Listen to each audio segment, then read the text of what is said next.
30 ವರ್ಷ ದಾಟ್ತಂದ್ರೆ ಕೇಳೋದೇ ಬೇಡ, ಬ್ಯಾಕ್ ಪೇನ್ ಬಂದಿದ್ಯಪ್ಪ ಅಂತ ಹೇಳೋದನ್ನು ಕೇಳಿದ್ದೆ. ಸರಿಯಾಗಿ ಕೂತ್ಕೊಳ್ಳಲ್ಲ, ಸರಿಯಾಗಿ ಫಿಸಿಕಲ್ ಆಕ್ಟಿವಿಟೀಸ್ ಇಲ್ಲ, ನಾವು ಸ್ಪೈನ್ ನ ಸರಿಯಾಗಿ ಹ್ಯಾಂಡಲ್ ಮಾಡ್ತಾ ಇಲ್ಲ, ದೀರ್ಘಕಾಲೀನವಾಗಿ. ಮುಂಚಿನ ಕಾಲದಲ್ಲ ನೋಡಿ ಕೂತ್ಕೊಳ್ಳೋದು ಹೀಗಿರುತ್ತೆ, ಬೆಳಗ್ಗಿಂದ ರಾತ್ರಿವರೆಗೂ ದುಡಿಮೆಗಾಗಿ ಕೂತ್ಕೊಂಡು ಕೆಲಸ ಮಾಡೋದು ಇವತ್ತು ಅನೇಕರ ಕಾರ್ಯವೈಖರಿ ಆಗಿರೋದ್ರಿಂದ ಸರ್ವೇ ಸಾಮಾನ್ಯವಾಗಿ ಬ್ಯಾಕ್ ಪೇನ್ ತುಂಬಾ ಜಾಸ್ತಿ ಆಗ್ತಾ ಇದೆ. ಆಯುರ್ವೇದದಲ್ಲಿ ಈ ಬ್ಯಾಕ್ ಪೇನ್ಗೆ ಪರಿಣಾಮಕಾರಿಯಾದಂತಹ ಔಷಧ ಟೈಮ್ ತಗೊಳ್ಬಹುದು, ಸರಿ ಮಾಡ್ಕೊಳಕ್ ಆಗತ್ತಾ ಇದನ್ನ? ಮಳೆ ಬಂದಾಗ ಛತ್ರಿ ಹಿಡ್ಕೊಳ್ಳೋದು ಒಳ್ಳೇದಾ ಕೆಟ್ಟದಾ ಅಂತ ಪ್ರಶ್ನೆ ಕೇಳಿದಾಗ ಖಂಡಿತ ಒಳ್ಳೇದು. ಆದ್ರೆ ಛತ್ರಿ ಹಿಡ್ಕೊಂಡೇ ಜೀವನ ಪೂರ್ತಿ ನಡೆಸ್ತೀವಿ ಜೀವನವನ್ನ ಅಂದ್ರೆ ಕಷ್ಟ ಸಾಧ್ಯ. ನಾವು ಅದನ್ನ ಕರೆಕ್ಟ್ ಆಗಿ ಫಾಲೋ ಮಾಡಿಲ್ಲ ಅಂದಾಗ ಇನ್ನು ಮುಂದೆ ಮಾಡ್ತೀವಿ ಅಂದಾಗ ಹಿಂಗೆ ಗೂನ್ ಬೆನ್ನಲ್ಲಿ ಕೂತವನ ದಿವಸ ಹಿಂಗೆ ಕೂತ್ಕೊಂಡು ಮಾತಾಡ್ಬೇಕು ಅಂದ್ರೆ ಎಷ್ಟು ದಿವಸ ಬೇಕು ಆ ಪ್ರಯತ್ನ ಪ್ರಯೋಗಗಳನ್ನ ಸಾಫಲ್ಯತೆಯನ್ನು ಹೊಂದಲಿಕ್ಕೆ ಅಂತ ನಾವು ಯೋಚನೆ ಮಾಡಬೇಕು.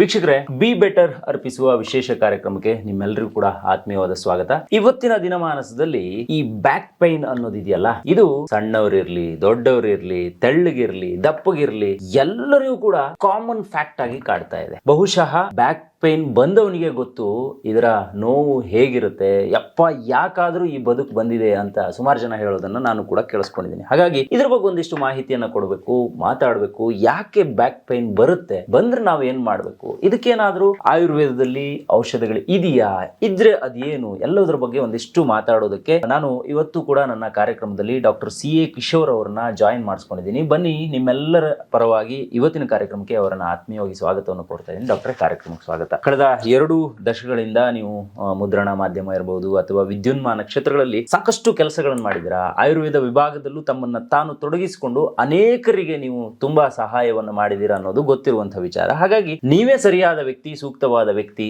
ಅಂತ ನನಗನ್ನಿಸ್ತು. ಸೊ ನಾನು ಪ್ರಾರಂಭದಲ್ಲೇ ಹೇಳಿದೆ, ಈ ಬ್ಯಾಕ್ ಪೈನ್ ಅನ್ನೋದು ಇದೆಯಲ್ಲ, ಇದು ಬಂದವರಿಗೆ ಅದರ ನೋವು ಗೊತ್ತು, ಅದರ ಆಳ ಗೊತ್ತು, ಆಂತರ್ಯ ಗೊತ್ತು. ಇದಕ್ಕೆ ಯಾವುದೇ ಜಾತಿ ಇಲ್ಲ, ಯಾವುದೇ ಧರ್ಮ ಇಲ್ಲ, ಯಾವುದು ಕೂಡ ಇಲ್ಲ. ತೆಳ್ಳಗಿದ್ರು ಬರುತ್ತೆ, ದಪ್ಪಗಿದ್ರು ಬರುತ್ತೆ, ಪ್ರತಿಯೊಂದು ವಿಭಾಗದಲ್ಲೂ ಇದು ಕಾಡುತ್ತೆ ಅಂತ ಹೇಳ್ಬೋದು. ಅದರಲ್ಲೂ ಕೂಡ 30 ವರ್ಷಗಳಿಗಿಂತಲೂ ಕಡಿಮೆ ಏಜ್ ನಲ್ಲಿರುವವರೆಗೂ ಕೂಡ ಇದು ಇತ್ತೀಚಿನ ದಿನದಲ್ಲಿ ಜಾಸ್ತಿ ಆಗ್ತಾ ಇದೆ. 30 ವರ್ಷ ದಾಟ್ತಂದ್ರೆ ಕೇಳೋದೇ ಬೇಡ, ಬ್ಯಾಕ್ ಪೇನ್ ಬಂದಿದ್ಯಪ್ಪ ಅಂತ ಹೇಳೋದನ್ನು ಕೇಳಿದ್ದೆ. ಇದಕ್ಕೆ ಕಾರಣ ಏನು ಡಾಕ್ಟ್ರೇ ಅನ್ನೋದು ಇವತ್ತಿನ ನನ್ನ ಪ್ರಶ್ನೆ. ಬಹಳ ಸ್ಪೆಸಿಫಿಕ್ ಆಗಿ ಬ್ಯಾಕ್ ಪೇನ್ ಅಂತಕ್ಕಂಥದ್ದು ಬಹುಶಃ ಅನೇಕ ಸಂದರ್ಭದಲ್ಲಿ ಯಾವ್ದಾದ್ರು ದೋಷಗಳ ವೈಪರೀತ್ಯ ಜಾಸ್ತಿ ಆದಾಗ ಒಂದಾಗ್ತಕ್ಕಂಥದ್ದು ಒಂದಾಗ್ಬೋದು, ಅಥವಾ ನಮ್ಮ ಪೋಸ್ಚರಲ್ ಡಿಫರೆನ್ಸಸ್, ಸರಿಯಾಗಿ ಕೂತ್ಕೊಳ್ಳಲ್ಲ, ಸರಿಯಾಗಿ ಫಿಸಿಕಲ್ ಆಕ್ಟಿವಿಟೀಸ್ ಇಲ್ಲ, ನಾವು ಸ್ಪೈನ್ ನ ಸರಿಯಾಗಿ ಹ್ಯಾಂಡಲ್ ಮಾಡ್ತಾ ಇಲ್ಲ, ದೀರ್ಘಕಾಲೀನವಾಗಿ. ಮುಂಚಿನ ಕಾಲದಲ್ಲ ನೋಡಿ ಕೂತ್ಕೊಳ್ಳೋದು ಹೀಗಿರ್ತಾ ಇತ್ತು, ಅಂದ್ರೆ ಹೀಗೆ ಕೂತ್ಕೊಳ್ಳೋದೆ ಸರಿಯಾದಂತಹ ಕೂತ್ಕೊಳ್ಳೋ ಕ್ರಮ ಅಲ್ಲ. ಇವಾಗಿನ ಚೇರ್ ಕೂಡ ಅದೇ ತರ ಬಂದ್ಬಿಟ್ಟಿದೆ.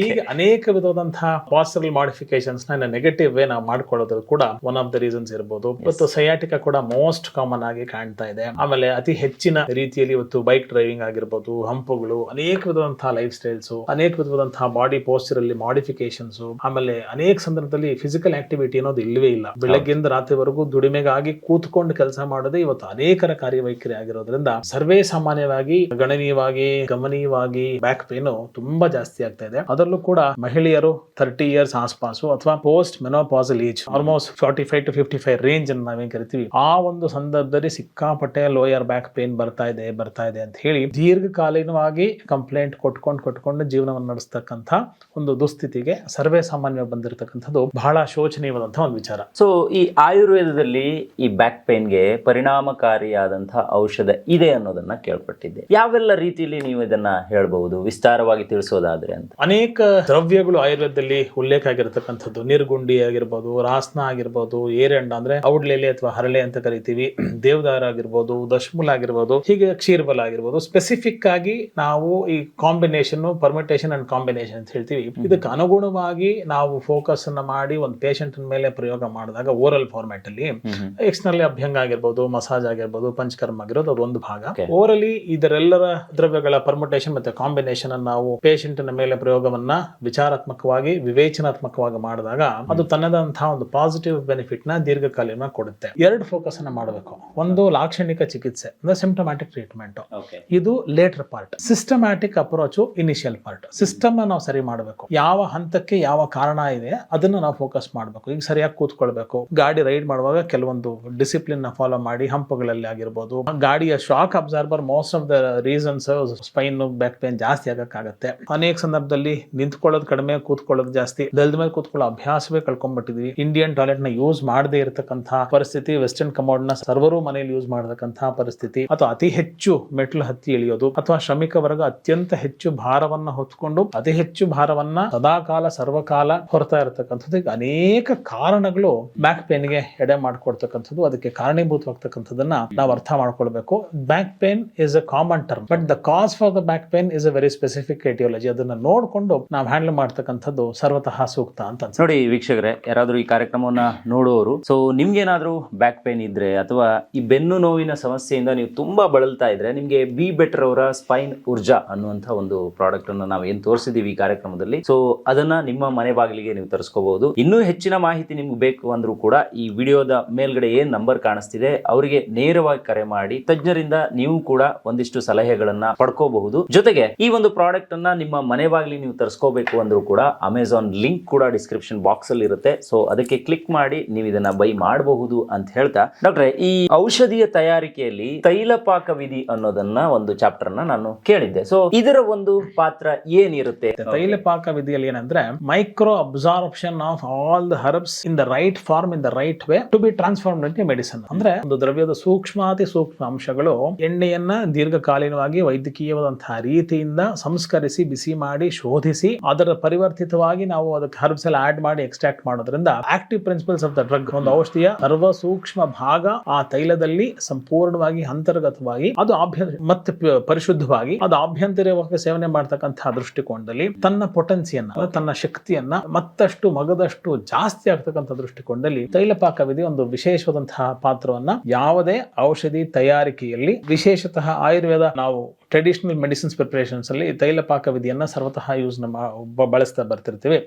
ಆಯುರ್ವೇದ ಔಷಧಿ ತಯಾರಿ ಮಾಡ್ತಕ್ಕಂತಹ ವಿಧಾನಗಳಲ್ಲಿ ತೈಲಪಾಕ ವಿಧಿಯನ್ನ ತುಂಬಾ ಸ್ಪೆಸಿಫಿಕ್ ಆಗಿ ನಾವು ಯೂಸ್ ಮಾಡ್ತಾ ಬರ್ತೀವಿ. ಹಾಗಾಗಿ ಔಷಧಿಯ ಗುಣಮಟ್ಟ ಮತ್ತಷ್ಟು ಮಗದಷ್ಟು ಈ ತೈಲಪಾಕ ವಿಧಿಯ ಮುಖಾಂತರ ಆಗೋದ್ರಿಂದ ಹೆಚ್ಚಿನ ಲಾಭ, ಹೆಚ್ಚಿನ ಶಕ್ತಿ ಆ ದ್ರವ್ಯದಲ್ಲಿ ತುಂಬುತ್ತೆ ಅಂತ ಹೇಳಿ. ಡಾಕ್ಟರ್, ಈಗ ಇಷ್ಟೆಲ್ಲ ಮಾಹಿತಿಗಳನ್ನ ನಾವು ತಿಳ್ಕೊಂಡ್ವಿ, ಆದ್ರೆ ಸುಮಾರು ಜನರಿಗೆ ಒಂದು ಡೌಟ್ ಇರೋದು, ಎಷ್ಟು ದಿನದಲ್ಲಿ ಸರಿ ಹೋಗುತ್ತೆ? ಹಾಗಾದ್ರೆ ಈಗ ಬೆನ್ನೋವು ಬಂದಿದೆ, ಎಲ್ರಿಗೂ ಇಮಿಡಿಯೇಟ್ ಅನ್ನೋದು ಒಂದು ಇರುತ್ತೆ ತಲೆಯಲ್ಲಿ, ಆದ್ರೂ ಕೂಡ ನಮ್ಮ ಆಯುರ್ವೇದ ಪದ್ಧತಿಯಲ್ಲಿ ಹೇಗೆ ಅಂತ ಹೇಳಿದ್ರೆ ಒಂದಿಷ್ಟು ಸಮಯ ಕೊಡ್ಬೇಕು, ಅದಕ್ಕೆ ಒಂದಿಷ್ಟು ದಿನಮಾನಸಗಳು ಬೇಕಾಗುತ್ತೆ ಅನ್ನೋದು ಇರುತ್ತೆ. ಸೊ ಅದನ್ನ ಕೊಟ್ರೇನೆ ಸರಿ ಹೋಗೋದಾ ಅಥವಾ ಎಷ್ಟು ಟೈಮ್ ತಗೊಳ್ಬಹುದು? ಸರಿ ಮಾಡ್ಕೊಳಕ್ ಆಗತ್ತಾ ಇದನ್ನ? ಬಹಳ ಒಳ್ಳೆ ಪ್ರಶ್ನೆ. ಮಳೆ ಬಂದಾಗ ಛತ್ರಿ ಹಿಡ್ಕೊಳ್ಳೋದು ಒಳ್ಳೇದಾ ಕೆಟ್ಟದಾ ಅಂತ ಪ್ರಶ್ನೆ ಕೇಳಿದಾಗ ಖಂಡಿತ ಒಳ್ಳೇದು. ಆದ್ರೆ ಛತ್ರಿ ಹಿಡ್ಕೊಂಡೇ ಜೀವನ ಪೂರ್ತಿ ನಡೆಸ್ತೀವಿ ಜೀವನವನ್ನ ಅಂದ್ರೆ ಕಷ್ಟ ಸಾಧ್ಯ. ಸೊ ಹಾಗಾಗಿ ಲಾಕ್ಷಣಿಕ ಚಿಕಿತ್ಸೆ ಮತ್ತೆ ಸಂಸ್ಥಾನಿಕ ಚಿಕಿತ್ಸೆ ಅಂತ ನಾ ಹಿಂದೆ ಹೇಳಿದೆ. ತಾತ್ಕಾಲಿಕವಾದಂತಹ ಉಪಶಮನಕ್ಕೆ ಯಾವ್ದಾದ್ರು ಒಂದು ಪೇನ್ ಕಿಲ್ಲರ್ ನಮ್ಗೆ ಅನುಕೂಲ ಆಗುತ್ತೆ. ಆದ್ರೆ ಕಿಲ್ಲಿಂಗ್ ದ ಕಾಸ್, ಕಾರಣವನ್ನ ನಾವು ಕೊಂದು ಸಂಪೂರ್ಣ ಸ್ವಸ್ಥತೆಯನ್ನ ಸಂಪಾದನೆ ಮಾಡಬೇಕು ಜೀವನ ಪೂರ್ತಿ. ಆಮೇಲೆ ನಮ್ಮ ಸ್ಪೈನು ಅನ್ನೋದು ಡಯಟ್ ಒಂದು, ಯಾಕಂದ್ರೆ ದೋಷಗಳ ವೃದ್ಧಿ ಆದಾಗ ಆ ಪಥ್ಯ ಬಹುಶಃ ದೊಡ್ಡ ಪಾತ್ರವನ್ನು ವಹಿಸುತ್ತೆ ಅಂತಕ್ಕಂಥದ್ದು.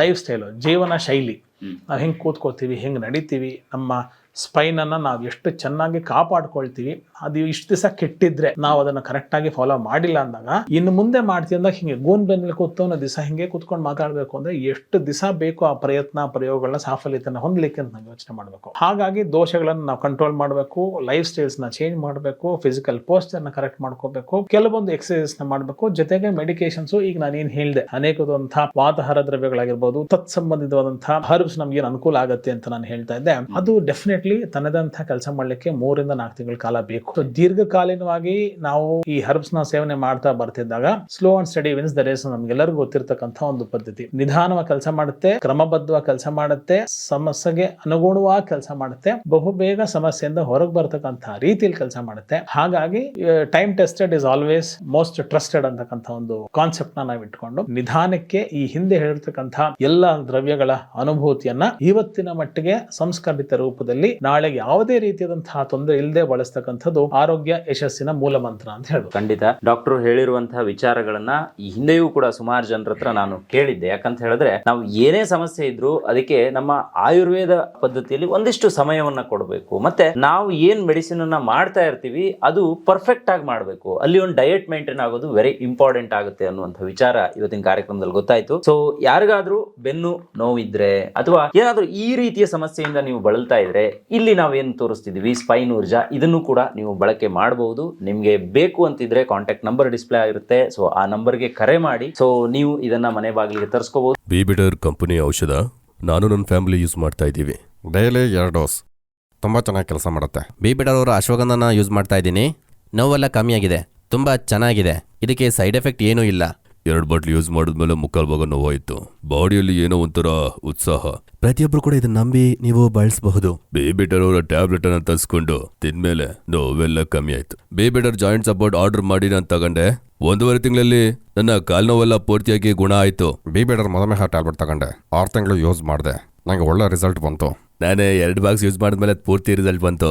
55 ದಿನದಲ್ಲಿ ಎಲ್ಲವೂ ಕೂಡ ಕಮ್ಮಿ ಆಯ್ತು. ತುಂಬಾ ಸಂತೋಷವಾಗಿದ್ದೀನಿ. 1 ತಿಂಗಳಲ್ಲಿ ಎಲ್ಲವೂ ಕೂಡ ಗುಣ ಆಗ್ಬಿಟ್ಟಿದೆ. ಸಂತೋಷವಾಗಿದ್ದೀನಿ. ಈ ಔಷಧ ಬಿ ಬೆಟರ್ನ ಆಯುರ್ವೇದಿಕ್ ಔಷಧವಾಗಿದೆ. ತುಂಬಾ ಚೆನ್ನಾಗಿದೆ. ನಿಯಮಿತವಾಗಿ ಬಳಸ್ತಾ ಇದ್ದೀನಿ. ಅತ್ಯುತ್ತಮವಾಗಿದೆ. ಚೆನ್ನಾಗಿ ಕೆಲಸ ಮಾಡುತ್ತೆ. ಚೆನ್ನಾಗಿ ವರ್ಕ್ ಆಗುತ್ತೆ. Be better thanks. Be better ನಮ್ಮ ಆರೋಗ್ಯಕ್ಕೆ ತುಂಬಾ ಉಪಯುಕ್ತವಾಗಿದೆ. ಯಪ್ಪನ್ ಯಾತ್ರೆ ಮಾಡ್ತಾ ಇದ್ದೀನಿ. ನಂಗೆ ನೋವಿಲ್ಲ, ಏನೂ ಇಲ್ಲ, ಚೆನ್ನಾಗಿದ್ದೀನಿ.